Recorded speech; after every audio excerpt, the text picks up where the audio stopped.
Hi guys, in this video we're talking about classes. Classes are like custom types that you create in order to make development of your own game or application much easier. So think about types.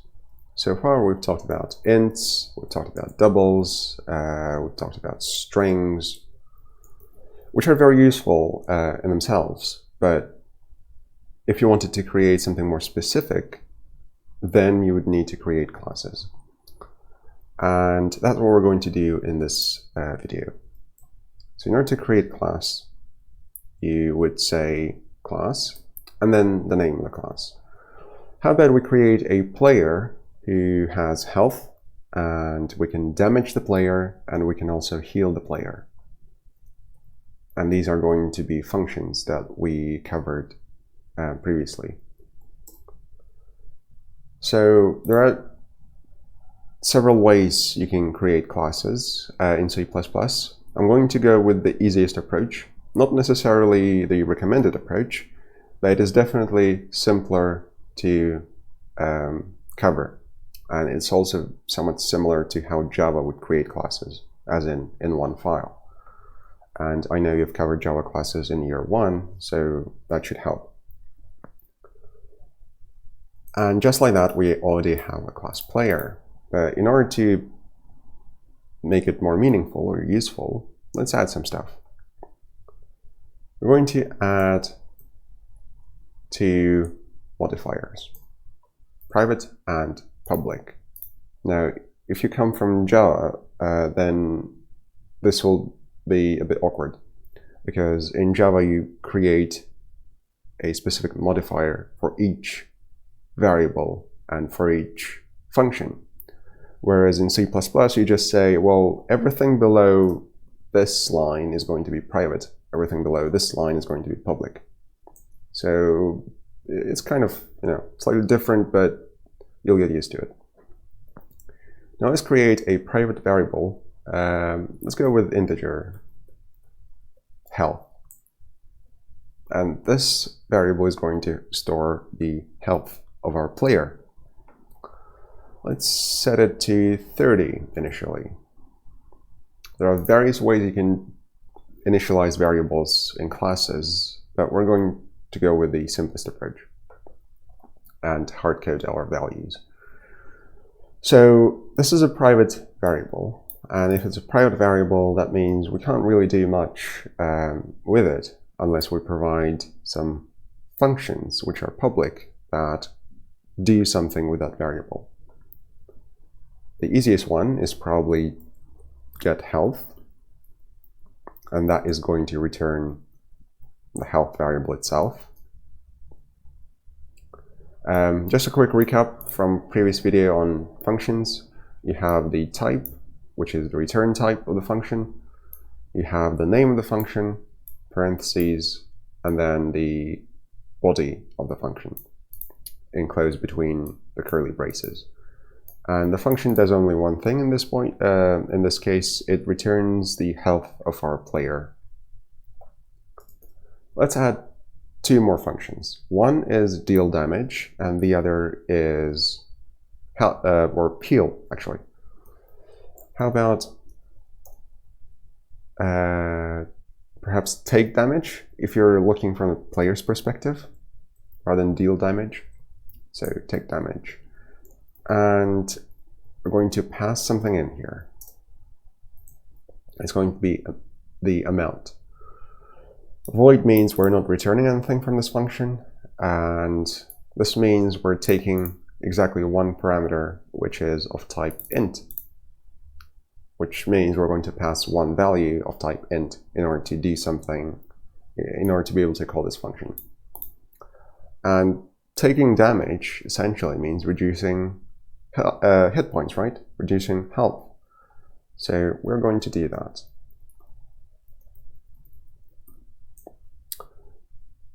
This should be straightforward, but if you've followed previous tutorials, then I might have talked about a kind of shortcut-y way of writing this, which is this. So these two are equivalent, but this is just more concise. And this is something that you'll see in most of the code bases. So I suggest that you get used to this way of writing it.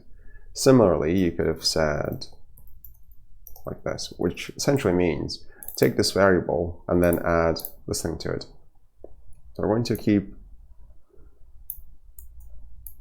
this one, the concise version, but you know what the full version is. Now heal is actually super simple because it's the other way around, right? If you want to heal a player, you want to increase their hit points, or in other words, add this amount to their health. Now here's potential bug here, because we could heal them or overheal them beyond the 30-point value. So if you want to make sure it doesn't happen, then you probably want some kind of an if statement here. But I'll leave that up to you.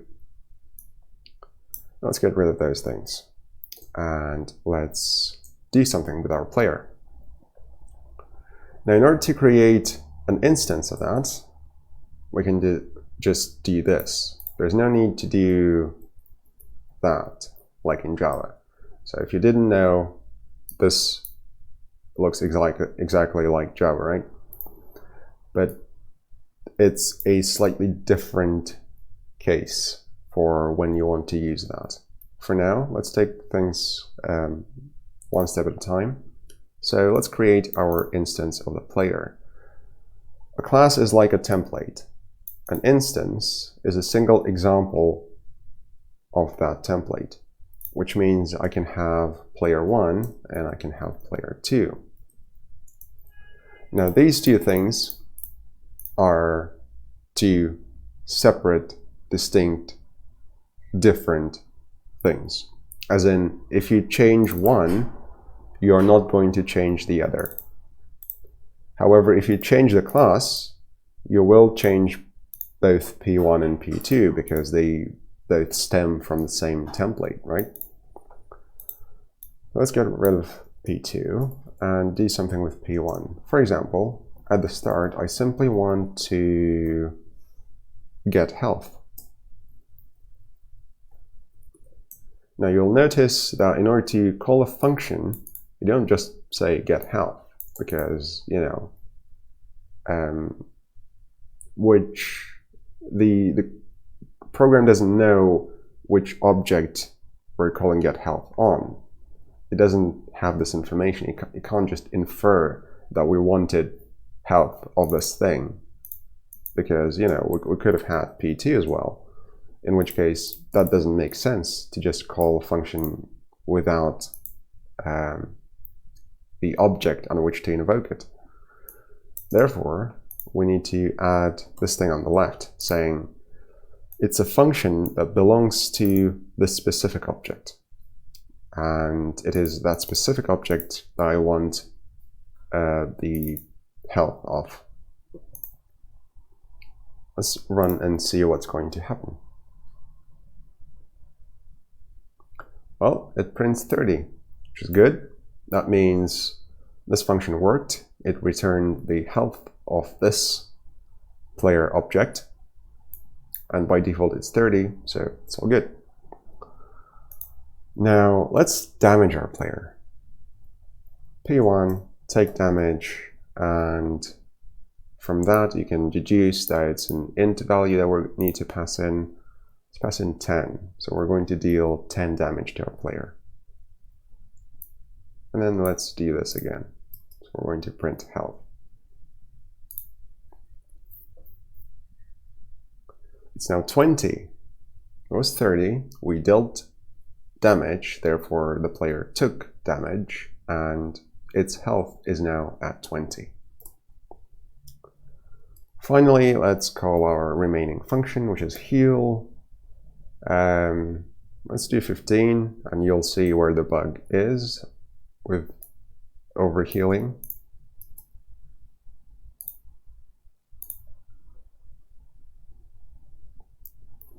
So the health of the player was 20, we healed the player, and it's now at 35. Now, typically in games, you would also store max health because you want to know what the maximum amount of health points a particular character can have. And based on that, you know that there is no need to overheal if you just don't go beyond that value. But that's for you to play around with. Now, for the task for this video, how about you create another class, call it item. In that item class, how about you have a string variable called name and another string variable called description. And then I'm going to give you the call site, but not the implementation. So what you want to have is something like this. For now, don't worry about passing things in. Actually, you probably want to pass some things in because you want each item to have its own unique name and description. So how about item, set name, and obviously here you'll provide some name. Item set description is going to have a description text. And then maybe to make things a bit more interesting, maybe a bit challenging, how about log? So this log function would print to the terminal the name of the item and its description. How about that? It's not too complex, but it is a step up from what we've been doing so far, and it will need to make use of previous tutorials as well. Right, that's it for this tutorial, in which we covered how to create a class, custom class with private and public members and functions. And we also called functions on the class's instance, which we usually call an object. An instance of a class is an object of that class. Right, thanks for watching, and I'll see you guys in the next video.